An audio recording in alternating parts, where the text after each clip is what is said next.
ሞጣ የብልጽግናን አጀንዳ ታራምዳለህ ነው የሚለው። ይሄ ወደቡ ኢሳያስ ሁለት ወደብ ይዞ ለኛም አልጠቀመንም ለጎረቤትም አልጠቀመም እና ምናልባት እንደሌላው ተራ ሰው ብልጽግና ነህ ሲሉት በርግጎ እንደሚሄደው እኔ በርግግ የሚሄድ መስሎ ከሆነ ወንድማችን ተሳስቷል። የትኞቹ ግሩፕ ነው ታማኝ በየነ ኢትዮጵያዊነት አቅስሎኛል የሚለው? ኢትዮጵያን 24 ሰዓት ፍቅሬን ልሰጣት፣ ገንዘቤን ልሰጣት፣ አቅሜን ልሰጣት ሞክሬ ቁስል ነው ያተረፍኩት። ጌታቸው ረዳ እንደምታውቁት የተፈጠረበት ነገር ተፈጠረበት ነበር። አሰብ አብሮ ይጠቀሙበት ነበር።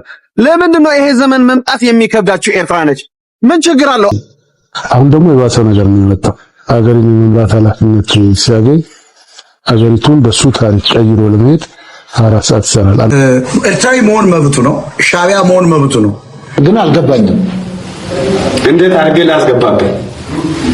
ሁሌ አይገባህም፣ ሁሌ አልገባኝም ትለው እንዴት ልጫንልህ? ጠቅላይ ሚኒስትሩ ንግግር ሲያደርጉ በጣም ነው የገረመኝ።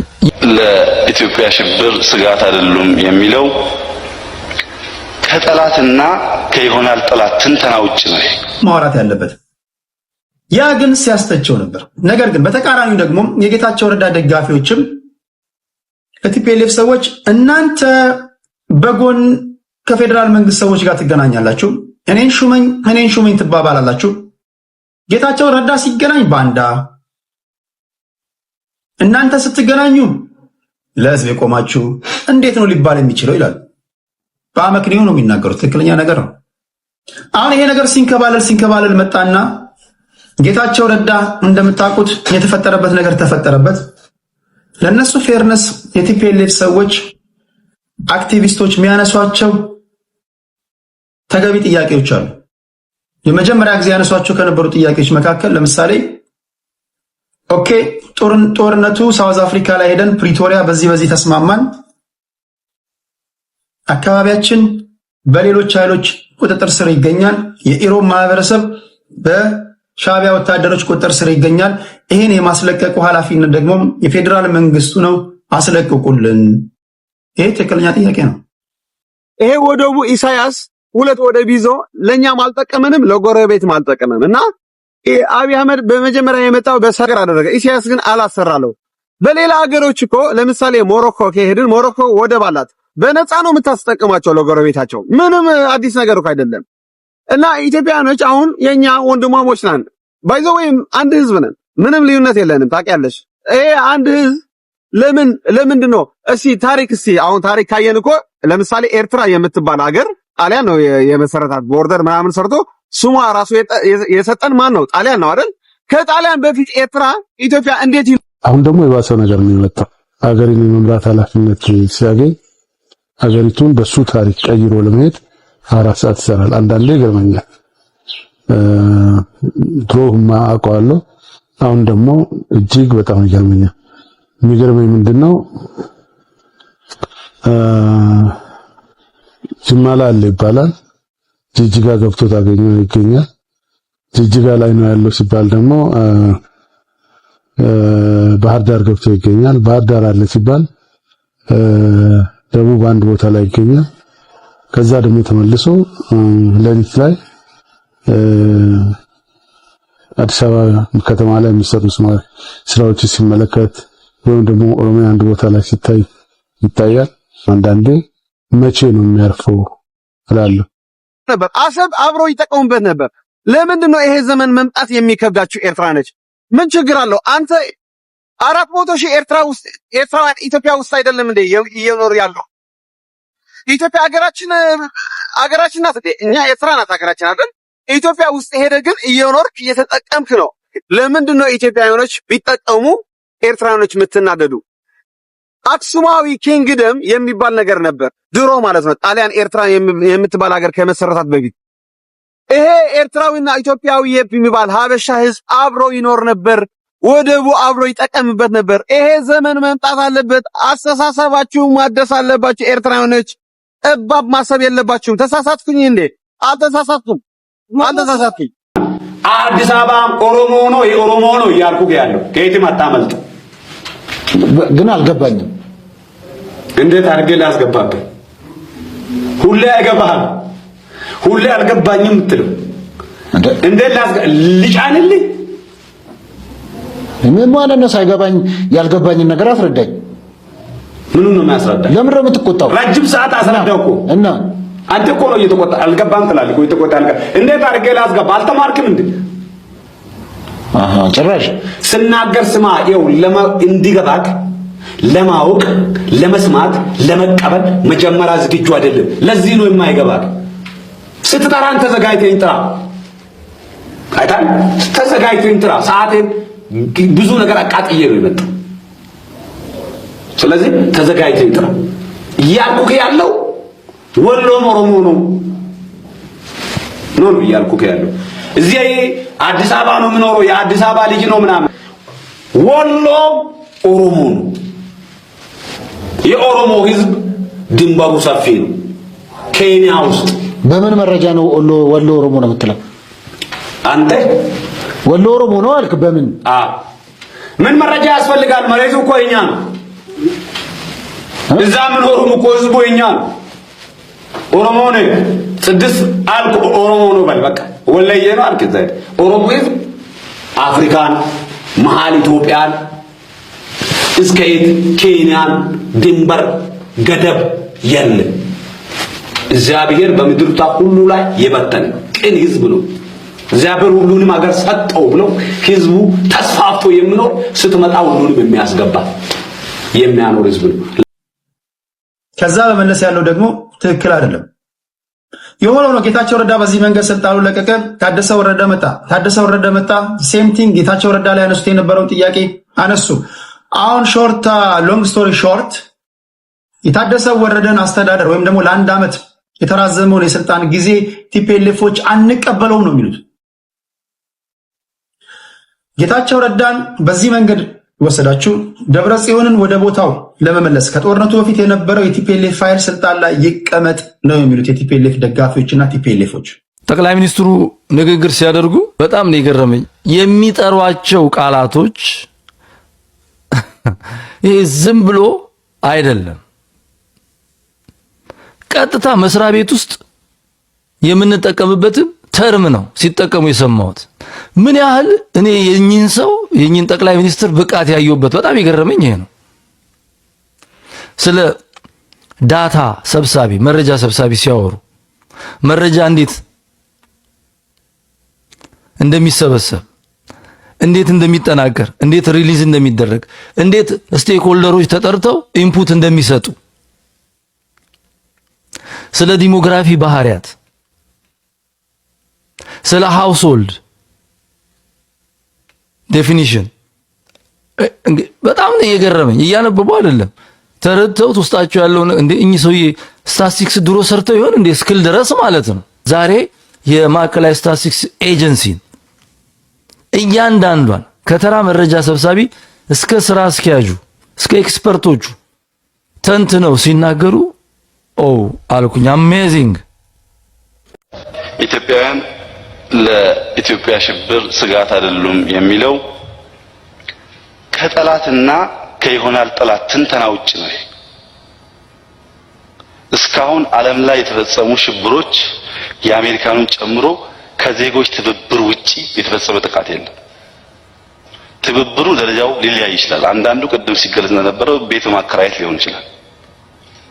አንዳንዱ ካምፓኒ ደግሞ ፓይለት እንዲሆኑ በማስተማር ሊሆን ይችላል።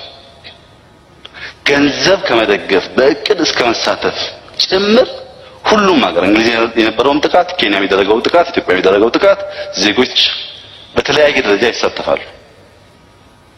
ስለዚህ ህግ ሲወጣ አንድ በውስጥ ያለ ሁኔታ ይዳሰሳል፣ ሁለተኛ ከባቢ ሀገራት ይዳሰሳል፣ ርቆም የዓለም ተጨባጭ ሁኔታ ይዳሰሳል። የዚህ ሀገር ፖለቲካ ሁልጊዜ ችግር የሚፈጥረው የተገኘውን መድረክ ሁሉ ከሀገር ሰላምና ደህንነት ነጥሎ ያለማየት ነው።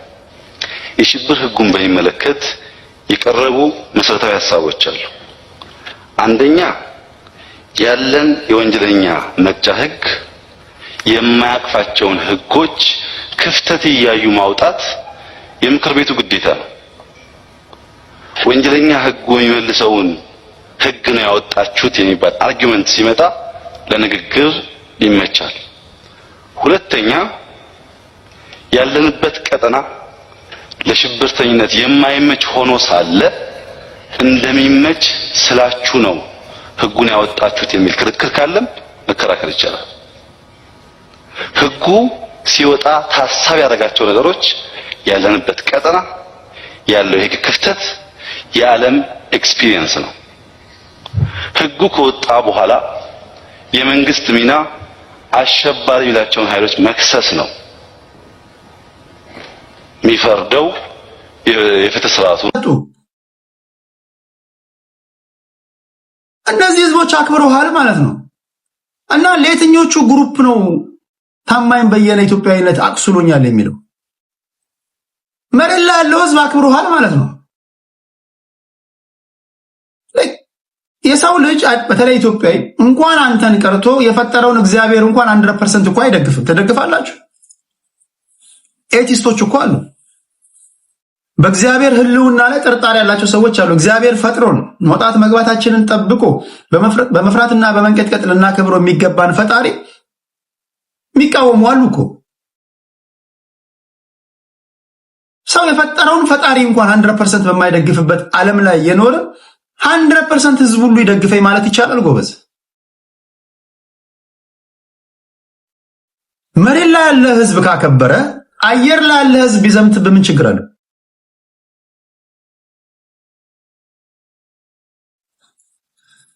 አየር ላይ እንግዲህ አሁን እንደዘረዘረው ይስሙት።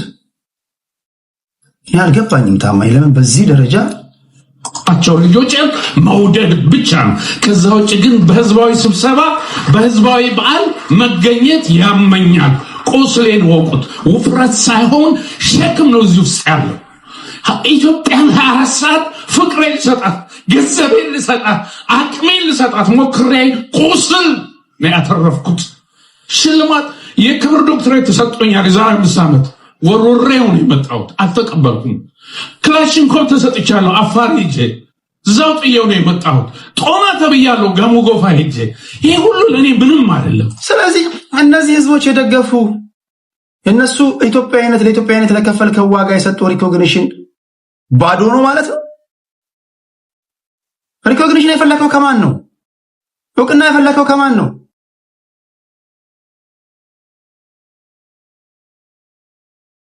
የክብር ዶክትሬት ተሰጥቶ ከሰሜን እስከ ደቡብ ተከብረ ተሸልመ መሬት ላይ ያለ ህዝብ አክብሮ ካባ ሸልሞ ኢትዮጵያዊነትን እንዲያጸድቅልህ የፈለከው ማን ነው? የትኛው አካል ነው? ኦኬ፣ የተቃወመ አካል ደግሞ ሊኖር ይችላል። ኦኬ፣ አማራ ክልል ሄደ ስቴዲየም ህዝብ ወጥቶ ታማኝ በየነ ብሎ አክብሮሃል፣ ካባ ሸልመዋል።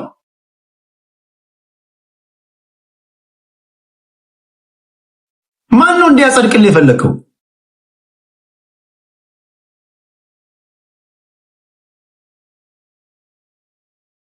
በኔ ትንታኔ ከታማኝ በየነ የሚጠበቅ ንግግር አለ።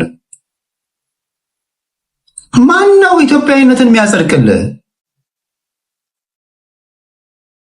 አንድሽም ሆነ ሊቃወም ይችላል። ለካ በንግግር ኢቭን እኔ አሁን በመናገረው ንግግር 100% ሰው አይደግፍም።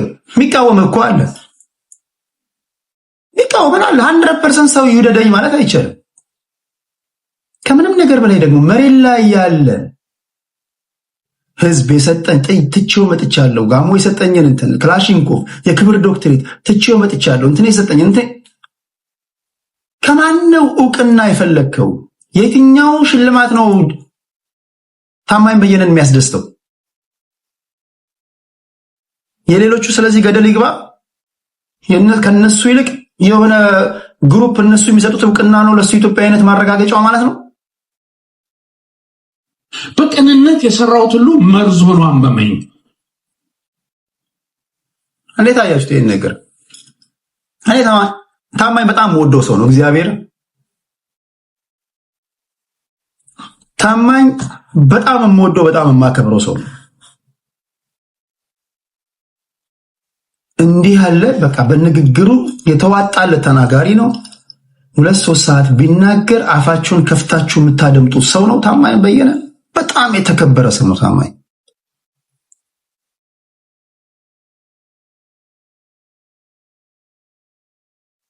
መሬት ላይ ያለ ህዝብ ከሸለመ ካከበረ አየር ላይ አጀንዳ ከፍቶ ወይም ደግሞ 4-5 ሆኖ የሚቃወም ሰው በጣም ስሜታዊ ነው። በዛው ደረጃ እንዴት ህዝብ ሁሉ ይወደደ ኤግዛክትሊ ወይ ታማኝ በየነ ኢትዮጵያ የሚላት የሱ ኢትዮጵያ እዚህ ጋር ብሬንደን እንዳልከው ወይ የተለየች ናት ማለት እንዴት ይሄን የሚያህል ህዝብ ይሄ ሁሉ ያከበረን ህዝብ እንዴት ነው አፈር ከድሜ የምታበለው?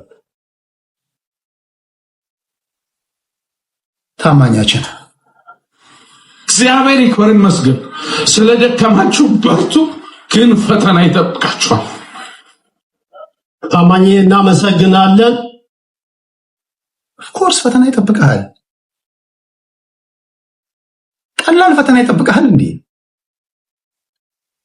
ብሔርተኛም ስትሆኑ እኮ ትፈተናለህ። ብሔርተኞች ንገሩኝ፣ ብሔርተኛ በመሆናችሁ ፈተና የለባችሁ? ሁላችንም ተፈታትነን እኮ ነው የምንኖረው። ብሔርተኛም ይፈተናል እኮ።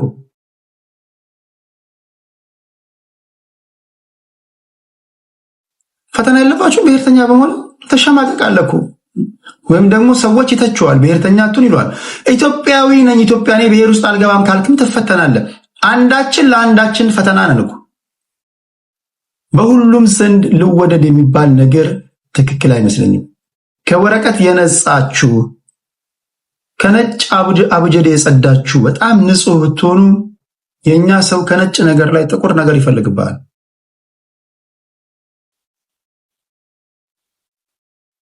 በጣም ቢ ኬርፉል ጋይስ። ይሄ በጣም ትልቅ ጥንቃቄ የሚገባው ትንታኔ ነው። የትግራይ ህዝብ ብላችሁ እንዳትተነትኑ። ይሄ ጉዳይ በህዝባዊ ወያኔ ሓርነት ትግራይ በቲፒኤልኤፍ እና በብልጽግና መካከል ነው። ስቴትመንታችሁን ስትሰሩ ቲፒኤልኤፍ፣ ስቴትመንታችሁን ስትሰሩ ብልጽግና፣ እንዲህ ስትሉ መላ የትግራይ ህዝብ አይጣላችሁ። ለምን ያልከው ቲፒኤልኤፍ ነው። የትግራይ ህዝብ ብለህ ግን የምትተነትን ከሆነ ከመላ የትግራይ ህዝብ ጋር ትጋጫለህ። ለምን ስቲል ቲፒኤልኤፍን የሚደግፍም የትግራይ ህዝብ አለ፣ የሚቃወምም የትግራይ ህዝብ አለ። ንግግሬ ትክክል ነው? ትክክል ባይሆንም ትክክል ነው። ከዚህ ውጪ ትክክለኛ ነገር የለም። ይሄ ትክክለኛ ነገር ነው። ለማንኛውም አሁን ያለንበት ነገር በብልጽግናና በቲፒኤልኤፍ ሰዎች መካከል፣ የቲፒኤልኤፍ ሰዎች ደብረጽዮን ገብረ ሚካኤልን በሌተናል ጀነራል ታደሰ ወረደ ቦታ መተካት ይፈልጋሉ። ይሄን ጨርሰዋል ነው የሚባለው። ከዚህ በኋላ ከፌደራል መንግስት ጋር የሚያገናኝ ነው ያሳስረን የነበረው ገመድ ተቆርጧል ብሏል። ኦኬ ዋትስ ኔክስት? ምንድነው የሚሆነው? ልቀጥል ወይ ቲፒኤልኤፍ ብዙዎቻችሁ ረስታችሁ ከሆነ የኢትዮጵያ ፖለቲከኞች ወይም ደግሞ የፖለቲካ ፓርቲዎች መተዳደሪያ ደንብ አላቸው። 1160 ይባላል። ይሄ 1160 ህዝባር 2011 ያስቀመጠው ለፓርቲዎች ያስቀመጠው ከመተዳደሪያ ደንቡ መሃል 1160 ህዝባር 2011 ላይ ሄዳችሁ ስታነቡ አንድ ፓርቲ ጠቅላላ ጉባኤ ካላደረገ በአመት ውስጥ ያደረገውን ጠቅላላ ጉባኤ ቃለ ጉባኤ የያዘበትን ሰነድ ለኢትዮጵያ ብሔራዊ ምርጫ ቦርድ ሪፖርት ካላደረገ ማስጠንቀቂያ ይሰጠዋል። አሁንም ካላደረገ ሁለተኛ ማስጠንቀቂያ ይሰጠዋል። አይ ቲንክ በየ6 ወሩ ነው። በሶስተኛው ከኢትዮጵያ ብሔራዊ ምርጫ ቦርድ የመሰረዝ አደጋ ወይም ደግሞ ይሰረዛል ይላል ህጉ። ሲንስ ዴይ ዋን እያንዳንዱን እግር በእግር እየተከታተልኩኝ ስዘግብላችሁ ነበር ካረሳችሁ በስተቀር። የመጀመሪያ ማስጠንቀቂያ ላይ ይሄ እንደሚሆን አውቃለሁ። አንድ ብዬ መስጊድ ነግሬያችኋለሁ። እዚህ ዩቲዩብ ላይ ቁጭ ብዬ ነግሬያችኋለሁ። የኢትዮጵያ ብሔራዊ ምርጫ ቦርድ እንዲህ እያለ ነው። የዛን ጊዜ የመጀመሪያ ማስጠንቀቂያ የመጣ ሰዓት ላይ ደብረጽዮን ገብረ ሚካኤል ሪከርድድ በሆነ ንግግራቸው ባዶ ድንፋታ ነው ብለዋል። እኛ ከፌዴራል መንግስቱ ጋር የተነጋገርን ነው። ይሄ የምርጫ ቦርድ ማስፈራሪያ ባዶ ድንፋታ ነው ብሏል። ፖለቲካ ውስጥ ያላችሁ ሰዎች ይሄን ታውቃላችሁ። ምርጫ ቦርድ ሁለተኛ ደብዳቤ አወጣ። ይሄንንም ነግሬያቸዋለሁ። ቲንክ የዛሬ 8-6 ወር ምናምን በ1160/2011 መሰረት ህዝባዊ ወያኔ ሓርነት ትግራይ TPLF ጠቅላላ ጉባኤ አድርጋችሁ ቃለ ጉባኤ ሪፖርት አላደረጋችሁም። ስላላደረጋችሁ ይሄ ቃለ ጉባኤ ያደረጋ ያዛችሁበትን እንድታመጡልን ለሁለተኛ ጊዜ ወጣ ማስታወቂያ ነው። በሶስተኛው በመተዳደሪያ ደንቡ መሰረት የኢትዮጵያ ብሔራዊ ምርጫ ቦርድ ህዝባዊ ወያኔ ሓርነት ትግራይ ከምርጫ ቦርድ መዝገብ ላይ ሰረዘው።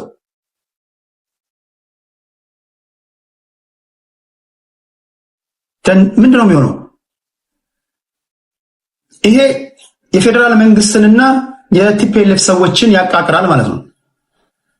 አሁን ሰባተኛው ሀገራዊ ምርጫ ሊደረግ 2 ወር ያነሰ ገደማ ቀርቶታል።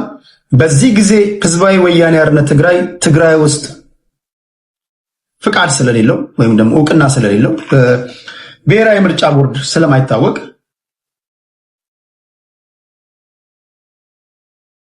አይወዳደርም ማለት ነው።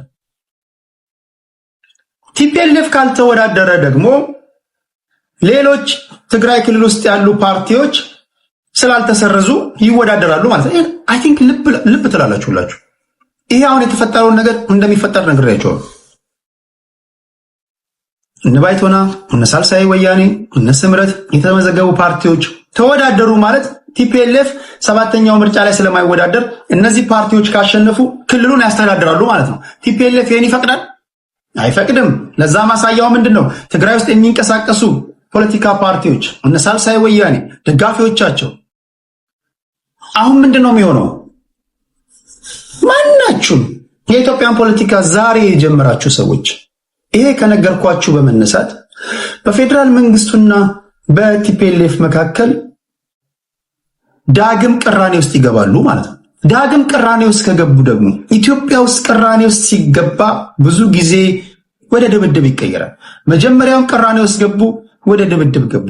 አሁን አንዳንድ ሰዎች ድጋሚ በፌዴራል መንግስቱና በቲፒኤልኤፍ መካከል ጦርነት ሊቀሰቀስ ይችላል፣ ይሄ ትክክል አይደለም ብለው መግለጫ አወጣሉ። የአውሮፓ ህብረትን፣ እንግሊዝ መንግስትን ጨምሮ ማለት ነው። ምንድነው የሚሆነው? እኔ የሚሆነውን የራሴን ሐሳብ ላስቀምጥና በኔ ትንታኔ የመጨረሻ ይልበልና ሰው አስገባለሁ። በኔ ትንታኔ በቲፒኤልኤፍ እና በብልጽግና መካከል ያለው ችግር ክላሽ ኦፍ ፓወር ነው።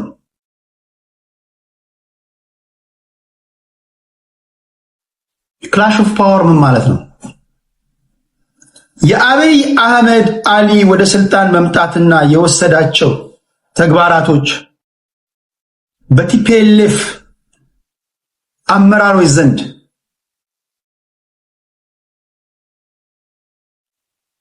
ተቀባይነትን አላገኘም። ቲፒኤልኤፍ ዳግም ይወላች ብትፈርጥ ብትነሳ ዶክተር ብትሆን ከአራተኛ ክፍል ብታቋርጥ ከዚህ የተሻለ ከዚህ ያለ ትንታኔ ካለ ሜዳውም ይኸው ፈረሱም ይኸው ይለይልን፣ እንከራከር። ቲፒኤልኤፍ ዋነኛ ዓላማው ድጋሚ ወደ 4 ኪሎ መምጣት ነው። ይሄ ወንጀል አይደለም። ሌላው ቀለም መቀባቢያ ነው። ለምን ሁሉም የሚታገለው 4 ኪሎ ለመግባት ነው። እኔ የምናገረው ለምንድን ነው? ትክክለኛው ነገር ይሄ ነው። ሶዛት በዚህ ጉዳይ እናወራ። ማን 4 ኪሎ ይገባል አይገባም የሚለው እንተነተን እንዲመቸን ነው። የፌዴራል መንግስቱ የቲፒኤልኤፍ ሰዎች ጋር የሚደባደበው 4 ኪሎን ለማስቀጠል ነው። ይሄ ፕሪቶሪያው ስምምነት ተፈናቃይ አልመጣም፣ በጀት አልተሰጠም፣ እሱ ዝም ብሎ ለወሬ ማጣፈጫ ነው።